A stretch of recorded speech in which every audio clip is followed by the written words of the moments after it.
Ano kaya ang posibleng mangyari kung darating ang tinatawag nilang The Big One?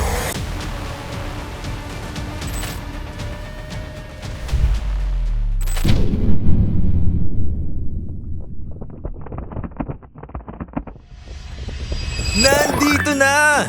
Handa ka na ba sa one-of-a-kind science podcast hatid sa inyo ng DOSTV? Ako si JP, ang inyong ka-DOST Barkada. Samahan nyo kaming mamangha sa mundo ng agham. Dito lamang sa Saysay kung saan lahat ng bagay ay may saysay. Now, let's talk about one of the most common natural hazards pagdating sa Pilipinas, the earthquakes. Alam natin na halos araw-araw may naitatalang lindol sa iba't ibang bahagi ng Pilipinas. Minsan mahina lang, minsan hindi natin maramdaman, pero minsan isang malakas na pagyanig lang kayang baguhin ang lahat. Pero ito ang tanong, alam ba talaga natin kung ano ang lindol? Paano nga ba ito nabubuo? At ang pinaka-importante, handa ba tayo kapag tumama ang napakalakas na lindol, ang tinatawag nilang The Big One? At para pag-usapan yan, makakasama natin ang ating co-host na si Kim from De La Salle Araneta University. Welcome, Kim. Hi! Hello, Sir JP. Welcome to the Hello, pod. mga ka-DOST Barkada. My name is Kim B. Makayayong and alam mo, Sir JP, ini-imagine ko rin yung sinasabi mong the big one. What if mangyari yan habang nasa school or nasa bahay ako? Kasi sa totoo lang, hindi talaga natin alam kung kailan siya mangyayari. Oo, nakakatakot, di ba? Yes, yung simpleng lindol pa nga lang, parang nakakataranta na eh. What if pa kaya yung sinasabi nilang the big one? Handa ka ba kapag nangyari yun? Parang hindi pa. Parang hindi pa. So malamang sa malamang marami tayong matututunan, Kim. Dahil nga pag-uusapan natin yung the big one na yan. And syempre, yung mga hihimayin pa natin pagdating sa usaping lindol. So para mas mabigyang saysay, kasama natin ang isang seismologist mula sa Philippine Institute of Volcanology and Seismology o DOST PHIVOLCS. Please welcome Sir Benz Rodriguez. Hello, sir. Hello. Welcome po sa Saysay. Hello, JP and Kim. At sa lahat ng taga-subaybay ng programa natin na Saysay. No? Sa mga DOST Barkada natin. Yes. Tama? Yes, ang mga ka-DOST Barkada. Ating mga barkada. Yes, mga Yan, tika hello barkada. sa inyo.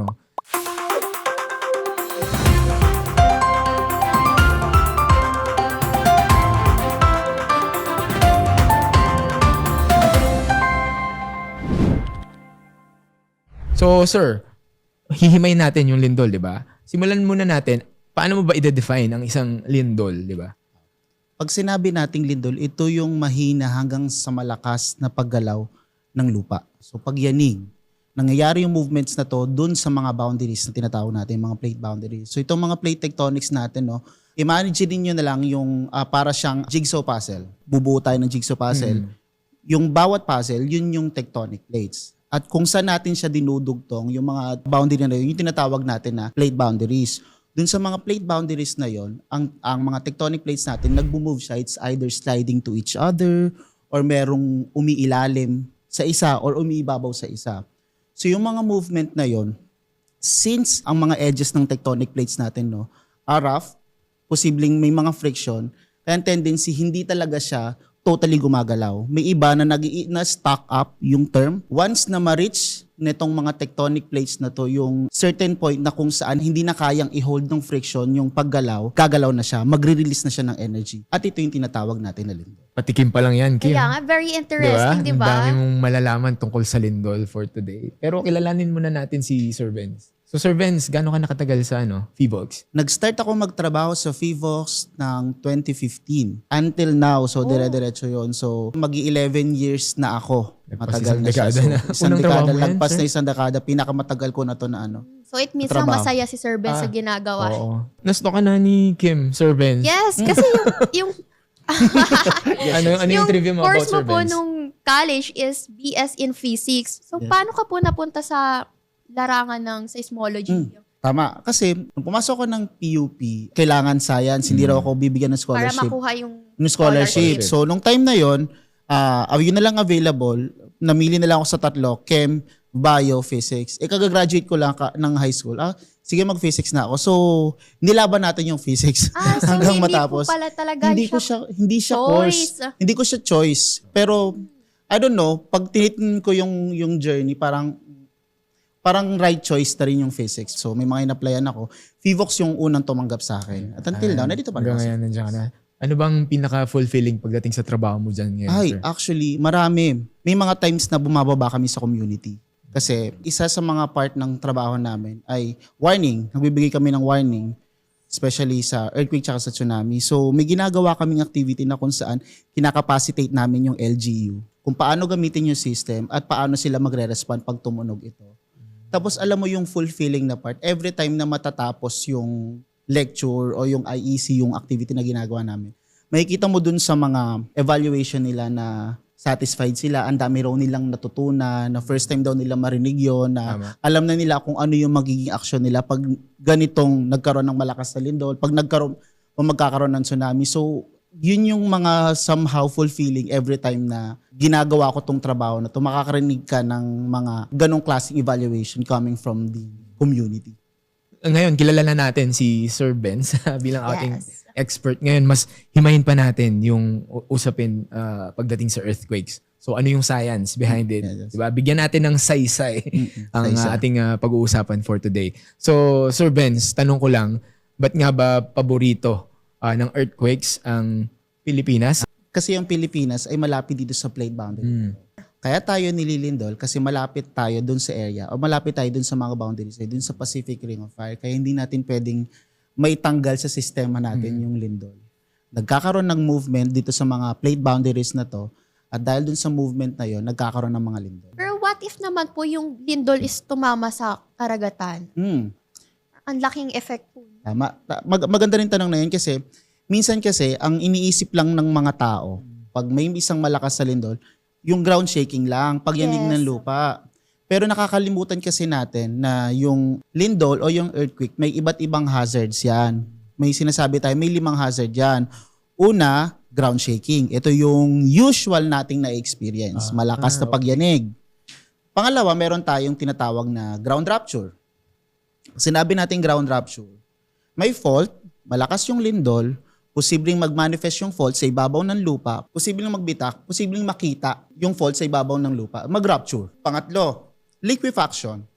Ito yung capacity ng lupa o yung strength ng lupa na mag-hold ng building. Lumalambot siya, kaya ang ending dun sa mga building na yan, it's either nagtatapal siya, tumatabingi, or lumulubog. Yun yung liquefaction. Pang-apat, earthquake-induced landslide. So from the word itself, earthquake, landslide, may nangyaring landslide dahil sa malakas na lindol. And lastly, yung tsunami. Yun yung sinasabi mo Yes, na pag ang lindol ay nangyari sa dagat. So, mangyari, pag may isang malakas na lindol, mababaw, magnitude 6.5 pataas, posibleng ma-disturb yung seabed, posibleng ab movement ay pataas, posibleng mag-create ng tsunami. So, yun yung mga bagay na yun yung kailangan nating naiintindihan pag pinag-uusapan ay lindol at yung mga hazards. At dahil dyan, Kim, enumerate yung 5 Enumerate the sinabi. five. Kaya nga, natandaan mo pa yun, Sir JP. Pag-uusapan natin yan Ako mamaya. natandaan ko yung tsunami. Good job. Yeah, dahil yan Tsunami mo. yung last part. Pero magandang yan, at least na-share sa atin ni Sir Benz. Sir Benz, ano naman yung mga tinatawag nilang doublet? Sa mga nangyayaring lindol, pag may malakas, may tinatawag tayo na main shock, Okay, tas may tinatawag tayo na aftershock. correct.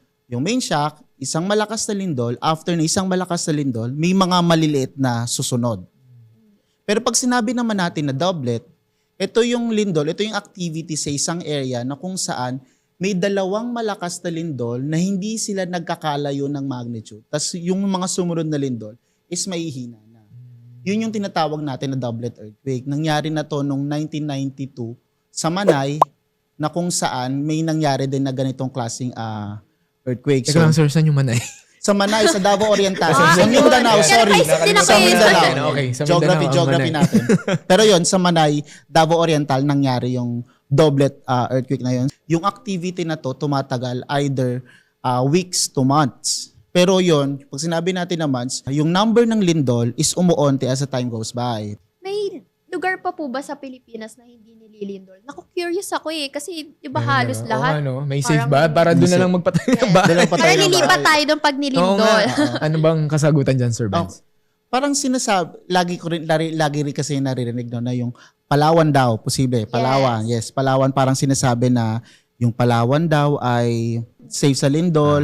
Pero kung titingnan mo, pwedeng safe sa lindol kasi wala siyang generator na malapit. Active generator, earthquake generator, meaning fault dun sa area. Pero tatandaan nyo, ano ulit yung 5 hazards ng lindol? Yung last na huli, sinabi mo, tsunami. yung Yes, yung tsunami. tsunami. Pag nagkaroon ng isang malakas sa lindol sa may Manila Trench area, ito yung Manila Trench area, ito yung boundary na kung saan nagtatransect from mula Batanes hanggang Mindoro. Itong lindol, itong generator na to, pwede itong mag-create ng tsunami. Pagkaroon ng malakas sa lindol dyan sa area, mga 8 pwedeng 6.5 pataas, pwedeng mag-create ng tsunami. So mangyari, yung tsunami na yon hindi lang naman naabot sa sa Metro Manila or Zambales area. Kung malakas siya, mga 8.3, posibleng umabot up to sa Palawan. And even dito sa Negros side, so may trench din dyan. Yung trench yung sinatawag natin na generator na pwedeng mag-create ng tsunami. Earthquake generator na pwedeng mag-create ng tsunami. So trench. So doon, pag nagkaroon ng malakas sa lindol, 8.1 to 8.2, posible ding mag-create ng tsunami na kung saan hindi lang naman yung Negros area yung abutan, kahit mismo dun sa Palawan area pwedeng umawot. So hindi siya technically kayang safe kasi walang mapaplat na lindol dun sa area kasi walang active na fault, walang active na earthquake generator, pero yung effects ng lindol, which is yung tsunami, pwedeng ma-experience dun sa area. Pero aside po doon, paano nyo po nakikita mga fault? Kasi hindi naman po sila visible, di ba? Yes. Actually, yung fault na ginagawa o yung fault finding na tinatawag ng ginagawa ng PHIVOLCS is may iba't iba klaseng elemento kasi na kailangan i-consider para masabi mo na may fault dun sa area. First, isa sa mga tinitingnan namin, yung mga nangyaring lindol. Kasi, katulad na sinabi ko, may lindol kasi may generator. So, nangyayari lang naman yung mga lindol kung nasaan yung may generator, kung saan talaga nagkakaroon ng sudden release. Pero pag na sinabi energy. nating generator, hindi yan yung generator Ito na na, nasa isip. Baka earthquake isipin nyo- generator. yeah. Ibang generator. Oh, Pero ibang generator. kumbaga dyan ma-generate. Kaya Yung mga lindol. Yung mga lindol. Kasi may fault. May tayo fault. dyan, So, earthquake generator yung tinatawag natin Okay. doon. So, doon sa mga lugar na yon, doon nangyayari yung mga lindol. So, pag nakuha namin yung mga lindol na nangyari doon sa isang area at somehow may makita kami na parang nagbibigay siya ng trend na kung saan dito nagka-cluster yung mga lindol, posible na may generator, may earthquake generator or may fault, doon sa area. Pangalawa, pwede rin kasi siyang makita, katulad ng sinabi ko sa inyo kanina, pag malakas yung lindol, yung fault pwede mag-manifest sa ibabaw ng lupa. Kasi yung mga fault na yun, nasa ilalim yan. So, pag sobrang lakas niya, pwede siya mag-manifest sa ibabaw ng lupa.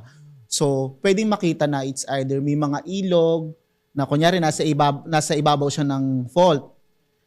Posible na after ng isang malakas na lindol, tumabingi yung lumiko ng konti yung ilog. So, matitrace mo. Pwedeng matrace based dun sa aerial photographs or mga let's just say sinasabi natin na mga 3D images ng area. So, yun yung mga bagay na way para pag mag-identify din ng mga faults. So, may ginagawa pa silang trenching na kung saan hinuhukay nila yung isang area, tapos titingnan nila yung sediments dun sa area, tapos nakakakita Sila sila ng mga nalolocate. trends. So, Oo. possible, continuous na talagang magkakaroon ng fault. Yes. Ngayon, sir, ginagamit kasi natin, Kim and Sir Benz, yung term na fault. Pero minsan naririnig natin sa media or sa other source of line. information is fault line. Oo. Ano bang difference nitong fault line? Or ano ba yung fault versus fault line? Actually, ang mas tamang gamitin ay fault. Okay. Kasi gusto natin tanggalin yung idea na pag ginamit natin yung fault line, ang idea nila ay isang linya lang doon. Okay. Yes. Pero kasi pag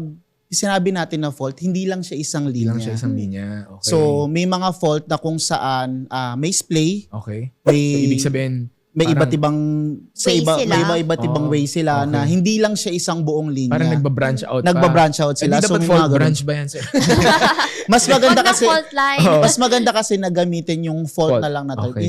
instead na fault line. Ayan. May gumagamit pa nga ng fault zone, ganyan. okay, Pero okay. mas madaling sabihin, mas Yes. magandang gamitin yung fault Fault instead ng talaga. fault line. But basta at least dapat yung mga Pilipino makapakinig nito, kapag sinabi ng fault, hindi lang siya diretso lang. Hindi lang siya Yes. isang Possible linya. magsangay-sangay talaga Yes. siya. And then, at least mindful sila na, okay, hindi lang yan diretso Oo. ganyan. Yes. Posibleng Posible madaanan ba din yun? yung...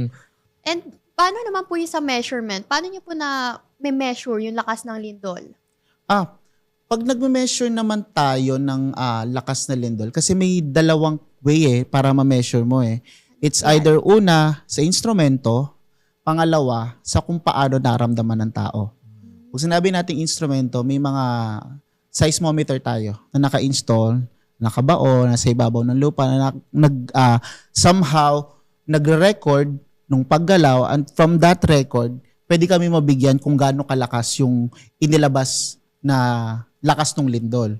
Meron ding isa, pag sinabi naman nating intensity, ito naman sa kung paano naramdaman ng tao yung lindol.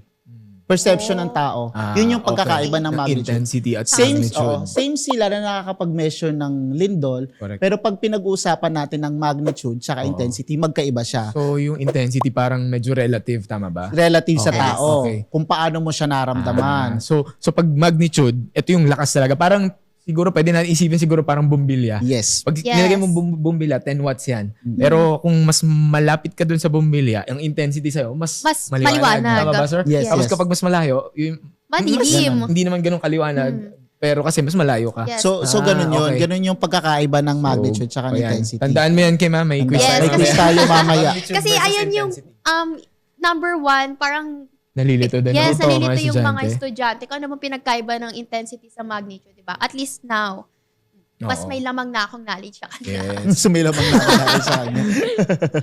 So ngayon, Sir Benz, ang $1 million question natin, may way ba para ma-predict natin kailan, exact date, exact time mangyayari ang lindol? For now, wala pang science or wala pang instrumento na nakakapag-detect kung kailan mangyayari ang lindol. I mean, anong araw, anong oras. Wala pang science diyan. Wala pang instrumento na nakakapag-detect ng mga bagay na yon. Nakakapagbigay ng hula, predict, yan. Pero pwede nating mas maintindihan kung gaano kalakas yung pwedeng mangyaring lindol sa isang area. Yung effect. So, by just studying yung fault dun sa area, kung gaano siya kahaba, pwede tayong mabigyan ng idea kung gaano kalakas yung posibleng makreate ng nalindol nitong fault na to. At yun yung pwedeng maging basis ng mga tao sa preparedness na gagawin nila. So pwede mong ma-solve kung ano yung possible Yes, magnitude. so pwede siyang ma-compute. May mga formula, May formula. may mga Ako baka mahaba yung formula. Eh, yung how about the big one naman po? Parang pang final boss lang eh, no? Oh, The yan. big Nakalculate one. nyo na ba yan, sir? Gaano ba kalakas yung the big one na yan? Yan. Actually, yung big one, ito yung sinasabi na pinakamalakas sa lindol na Yes. pwede mangyari sa Metro Manila. Which is ito yung magnitude 7.2 na lindol sa West 7.2. Valley Fault. Okay. Yun yung fault na pinag-uusapan natin dito. Pero kung titingnan, ay itong event na to, balikan lang natin yung West Valley Fault, ano na to, magnitude 7.2. Based dun sa simulation, based dun sa computation, possible na 50,000 yung pwedeng yes, kasi nasa Grabe, Metro sir. Manila eh. Oo nga. So most likely Sobrang maraming tao, very sobrang dense. populated. Oo, population. Pero kung titingnan mo, hindi lang naman ang Metro Manila ang may big one. Kada lugar may big one. Okay. Kada munisipyo, kada probinsya, may big one sila. May sarili-sarili tayong big one. Kasi nga, Okay. katulad na sinabi ko sa inyo, lahat ng areas sa Pilipinas, posible na may fault. At yung fault na yon, pag nangyaring maximum credible case dun sa area, posibleng magkaroon sila ng big one. Posibleng mangyari yung big one sa kanila. At ang pagkakaiba lang dun sa iba, ang pagkakaiba lang siguro nila sa Metro Manila. Pag sa Metro Manila kasi, ang pinag-uusapan lang natin, population, of course. Tapos madami. yung ground shaking.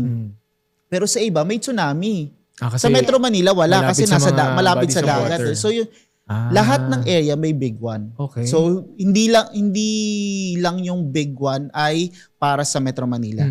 Siguro one of the most misconception, lalo na ngayon ng mga kabataan, di ba? Parang the big one, parang nakafocus lang siya, kunyari, sa Metro Manila, tapos halos sakop nito yung lahat. Parang minsan ngayong sinasabi nila, di ba, katapusan ng buong mundo. Parang ganun yung nasa isip nila. Good awareness din yun kasi baka mamaya merong connotation na okay, basta wala ako sa Manila, safe na ako. Yeah. Which is Yes. hindi pala. Pero dagdag ko lang sir dun sa kapag na-hit mo na yung possible na magnitude dun sa specific fault, ano ba yan? Posible pa bang tumaas yan over time? Hindi na kasi ang pinag-uusapan natin, yung maximum credible case na yon ay based lang sa kung gaano kahaba yung fault. Alam natin na pag ganitong kalakas na lindol, example na lang natin dito sa Metro Manila, bakit parang sobrang hype, no? Sobrang ang daming sabi na delikado. Kasi sa Metro Manila, yung West Valley Fault na event, magnitude 7.2, parang ang pinag-uusapan natin dyan, intensity 8 na yanig. Okay. Intensity 8. So, pag pinag-uusapan natin intensity, ano ba yung feeling ng intensity 8 Gaano na ba kalaki yung pinsala Gaano ba niya, kalaki sir? yung pinsala na to? So, posible na yung bahay or building pwedeng masira, lalo na kung hindi siya sumunod sa building code. Pangalawa, as tayo, pag naramdaman natin intensity 8 na lindol, yung feeling niya, yung tipong hindi ka na makatayo. Hirap na hirap ka nang makatayo. Talagang out of balance. Out of talaga. balance ka na. Yun yung intensity 8 na lindol. So yung nakita mo yung mga nakapatong sa naglalaglaga na, nagtutumbahan na kasi nga sobrang gano'n nakalakas yung lindol. At posible din kung yung area ay liquefaction prone area, may mga lumalabas na tubig o yung sinasabi ko sa'yo tumatabing yung building, kung may landslide po, posible nagkakaroon landslide. Tapos yung rupture na sinasabi ko sa inyo kanina, pag nangyaring 7.2 sa Metro Manila, posibleng mag-manifest yung fault sa ibabaw ng lupa. So, posible nating makita yung bitak. So, yung mga nasa ibabaw, posible na pwedeng masira dahil dun sa magnitude 7.2 na lindol na yun. O pwede rin naman ang mangyari, hindi mangyaring 7.2, pwedeng mas mababa. Pero yun nga, ano bang gusto nating paghandaan? Tama. Yung mas mababa o yung mas mataas? Kumbaga, mag-prepare na tayo dun sa worst Prepare na tayo dun sa Yes. worst. So yun yung mga kailangan nating isa-isip at isaalang-alang pag gumagawa tayo ng preparedness para sa mga Okay. sarili natin or even sa community natin.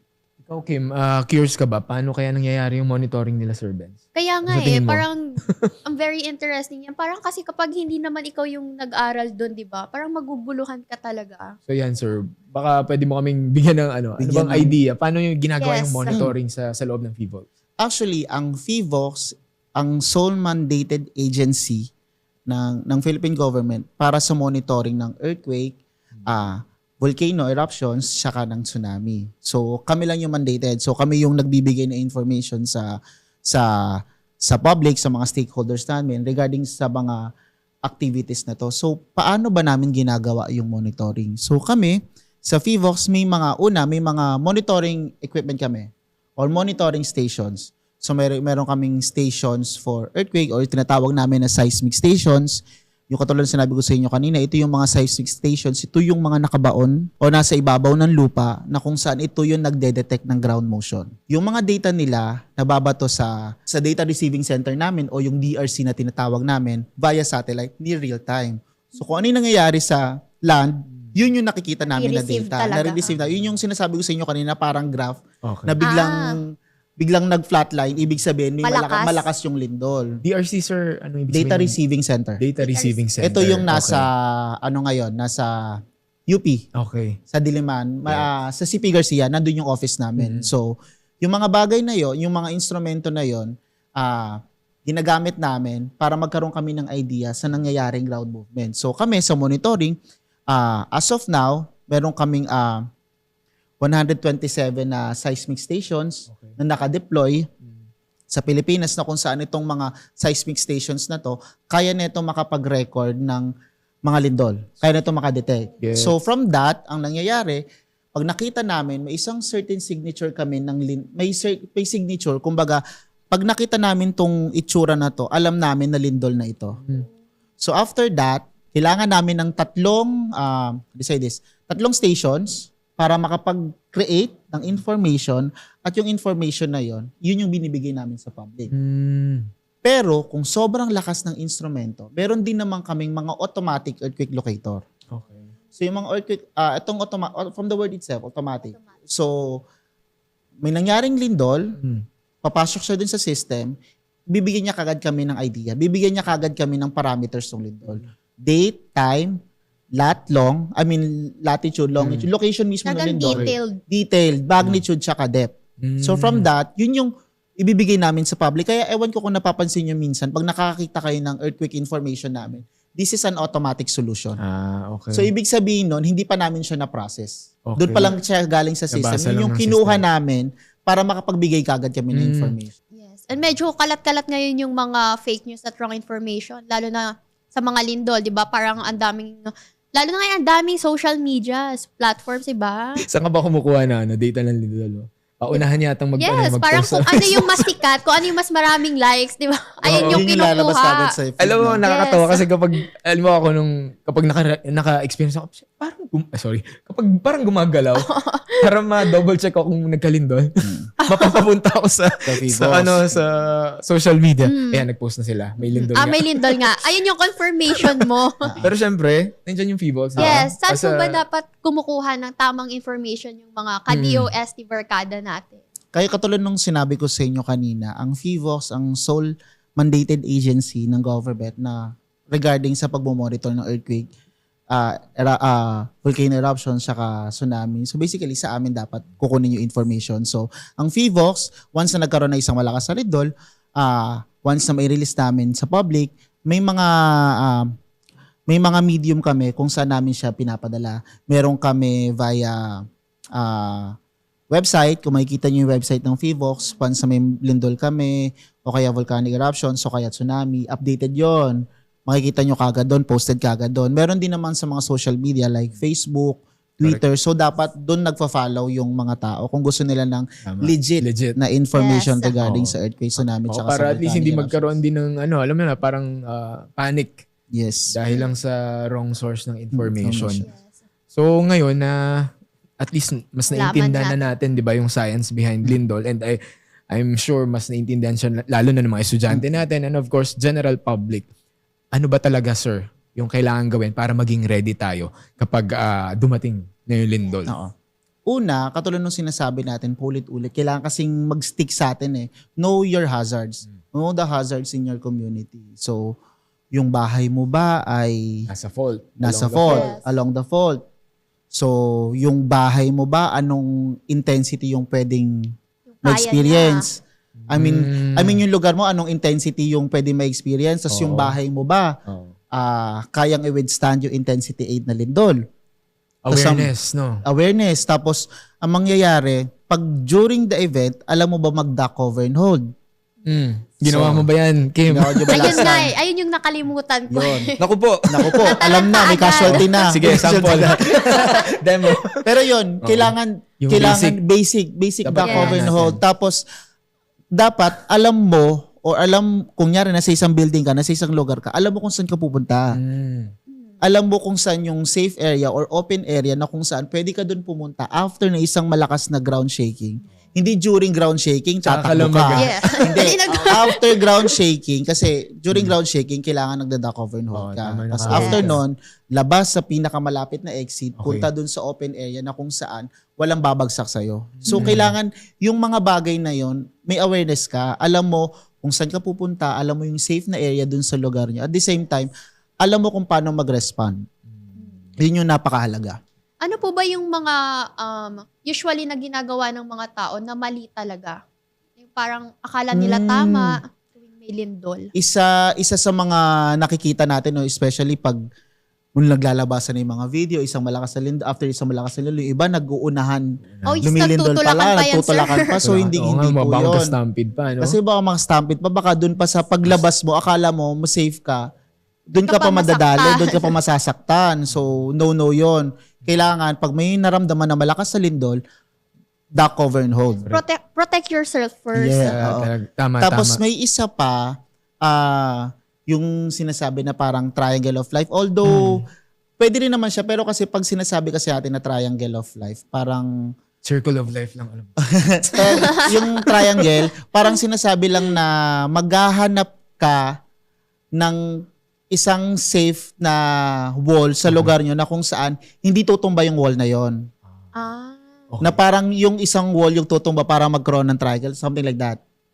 Pero Okay. kaya maghanap ka ng wall na sturdy na kung saan yun yung hindi tutumba at doon ka pupunta. Hindi naman dapat triangle yung wall. Hindi naman siguro. Sana hindi. Literal meaning. Pero the more na mas kailangan nating parang mas magandang, mas advisable na gawin yung duck, cover, and hold kasi Duck, cover, and hold. pupunta ka lang sa ilalim ng sa ilalim ng table o Yes. kaya magtatakip ka Something lang na ng sturdy, ulo, no? something na Talaga matibay. Oo, Talagang safe ka. mapoprotect yung Mapoprotektahan head mo. mo yung head mo. Correct. Yun yung mga kailangan nating Which isaalang-alang. is sa mga schools or even sa workplace naman, Yes. normally may mga Yeah. earthquake drills. Kaya dapat sineseryoso din natin. Kaya lang kasi nakakatawa minsan, di ba? Alam, Ano nangyari sa inyo? diba? Parang minsan ina-announce muna, ganitong time magkakaroon tayo ng earthquake drills. Ay, ganon, okay. Yung pang-retouch mo muna yung Oo. Yung para tas yung nabubulsa mo. dala-dala mo. No? Oo. Pero kung titingnan din naman natin, Mm.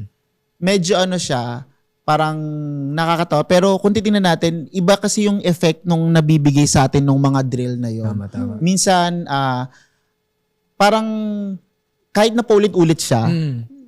kailangan kasi paulit-ulit. Oh, yes, para maging muscle memory Yes, mo sa yeah, correct. Yeah, kung saan ka pupunta, kung ano yung gagawin alam mo mo. yung Yes. gagawin Pag mo. malakas yung lindol. Oo. Hindi yung lumilindol na, teka lang, may Teka lang, meeting pa ako. Meeting pa ako, wait lang.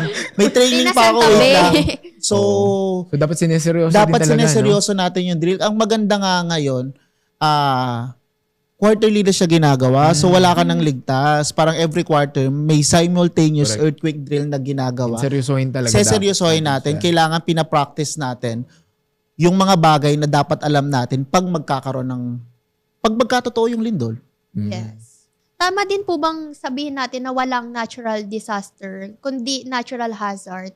Yes, Na kasi nagiging disaster lang po siya dahil sa vulnerability ng mga tao and isang community. tama yan kasi pag pinag-uusapan natin yung natural hazards, ito yung lindol, ito yung science behind dun sa mga nangyayaring phenomena. Nagiging disaster lang siya kasi may mga vulnerability na tayong pinag-uusapan, like ilan yung tao sa ibabaw, ilan tao yung maapektuhan, ano yung hazard dun sa area, gaano kalakas yung lindol na pwedeng ma-experience. So, yung mga bagay na yun, kailangan may nakatahi na preparedness. Na alam mo na yung hazard sa area mo para maiwasan na natin yung disaster. Kailangan prepared ka na kasi yung hazard hindi na natin magagamot yan. Nandyan at nandyan ang hazard. Meron. Ang vulnerability o yung mga tao sa ibabaw ng lupa, hindi na natin matatanggal yung building. Hindi na rin Yes. natin matatanggal yung mga tao na nakatira doon. Mahirap na. Katakot-takot na pagpaplano yan. Pero ang pinakamahalaga natin na kailangan maintindihan, ano yung gagawin natin? Ano yung preparedness na gagawin natin given those situations? So, kailangan na-imagine na natin yung mga dapat natin gawin. And now, time na para sa inyong mga tanong, mga ka-DOST Barkada. Welcome sa Lahat May Say. Ayan, may mga tanong ang ating mga ka-DOST Barkada from Facebook. Facebook. Ayan. Sinong First unang tanong, question. Kim? Galing kay Chris, ano, tama ba? Chris. May sinusunod ba na pattern ang lindol o random lang siya na nangyayari? Katulad nung pinag-usapan natin kanina, ang mga lindol ay nangyayari sa mga plate boundaries o dun sa mga fault na pinag-uusapan natin, sa mga earthquake generator. So dun lang nangyayari yung mga lindol. Yun yung sinasabi siguro na pattern niya na hindi siya random, basta may earthquake generator, may fault dun sa Meron at area, meron. may plate boundaries, meron at merong lindol doon. Pero in terms of like timing, sir, like every X number of years, posible Yeah. mangyari to. Kasi, Ganun. halimbawa yung the big one, Okay. minsan may nabasa akong parang mangyari siya after 400 to 600 years. So, may Oo. ganun bang uri ng pattern? Actually, yan yung recurrence period. Naalala ko na. period. Recurrence period na kung saan inaaral yung mga nangyayaring lindol dun sa area. Sinasabi lang na 300 to 400 years na yung nangyari dun sa Fault na yun. sa West Valley Fault kasi yung huling paggalaw ay 1658. So okay. nearly 400 na yung 400 years nung paggalaw nung so sinasabi na hinog na daw, hinog na yung fault para gumalaw, something like that. Pero yun nga, una, balikan lang natin yung idea dun sa pattern. Pwede siyang maaral Okay. by just extracting yung Historical historical data. earthquakes doon nangyari.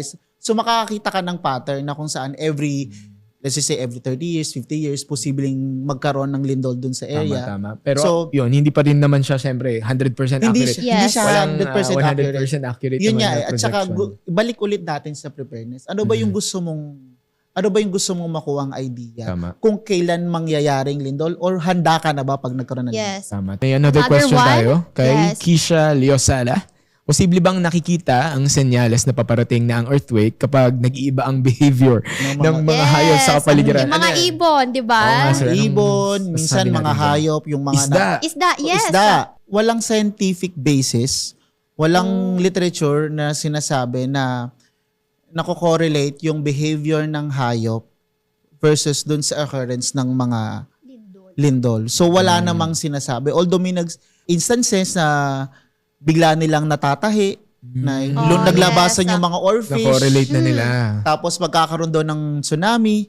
Yes. So minsan nagkakaroon ng instances na gano'n na tayo. Pero for now, wala talagang basis o walang scientific basis na sinasabi na or nare-relate yung animal behavior versus sa mga occurrence ng mga lindol. Yan. So far, wala namang literature na sinasabi. Yun. At Okay. least, clear Ayan, na sa atin. Huwag masyadong magpapaniwala muna sa galaw ng mga hayop. Yung mga Unless ganun na meron na tayong scientific Yes, as Kailangan study about proven. proven, Oo. yes. Ayan. So, maraming salamat sa mga ka-DOST barkada nating nag-send na kanilang questions. Now, para sa huling tanong, sir. Mm. Handa na ba ang Pilipinas kung mangyari man ang the big one? Actually, magandang tanong yan na handa na nga ba ang Pilipinas?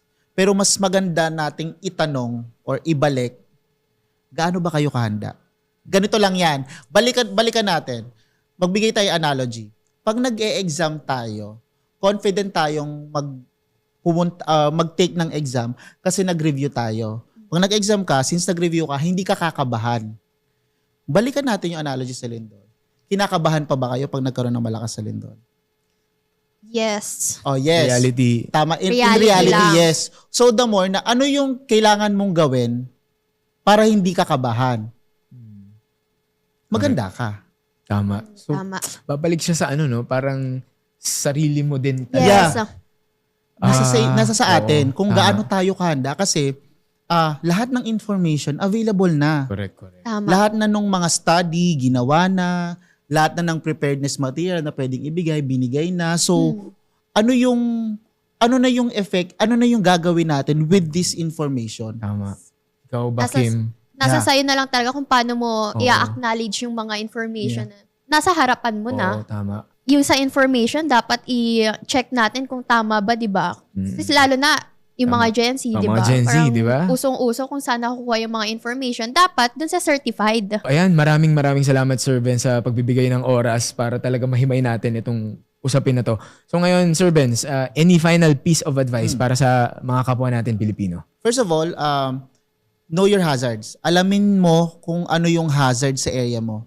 Kasi pag alam mo yung hazard sa area mo, alam mo kung ano yung paghahandaan mo. Alam mo kung ano yung mga kailangan mong i-prepare. Alam mo yung gagawa ka ng plano na tailor-fit dun sa lugar nyo. At from that, masasabi mo na ready ka na ma-experience yung mga malalakas sa lindol. At the same time, kailangan din nating kumuha ng information sa legit na mga sources. So ang FIVOX, katulad ng sinabi natin kanina, is the sole agency na nagbibigay ng information about earthquake, tsunami, and volcanic eruption. So information galing sa FIVOX, kailangan, yun yung lagi nating sinusubaybayan. At the end of the day, kailangan pa rin natin na tandaan na handa ang may alam. So, thank you, Sir Maraming Ben. Salamat, Sir. And maraming Ang salamat daming- din, Kim. Ang yes. dami nating natutunan Natutunan. today, di ba? Akala ko, simpleng okay. Intensity, Yes. magnitude na pag-aralan sa Ganito yan, classroom. ganito. Parang mas lumawak Oo, diba? pa yung isip natin. Maraming salamat talaga, Thank you, Sir Ben. Ben. So ayan mga ka-DOST barkada, tandaan natin ang lindol, hindi natin yan kayang pigilan. Pero ang kaalaman natin tungkol dito, yan ang kayang-kaya nating palalimin pa. At ang pagiging handa, nasa atin yan. Sa tamang impormasyon at tamang paghahanda, kaya nating iligtas ang buhay. Pati na ang sarili natin. Tandaan, hindi takot ang dapat manaig, kundi kahandaan. Dahil sa bawat pagyanig, may pagkakataon tayong mas maging matatag, mas alerto, at mas responsable. Again, mga ka-DOST barkada, ako si JP. At ako naman po si Kim. Samahan nyo kami sa susunod na episode ng Saysay, kung saan ang lahat ng bagay ay May saysay. Bye!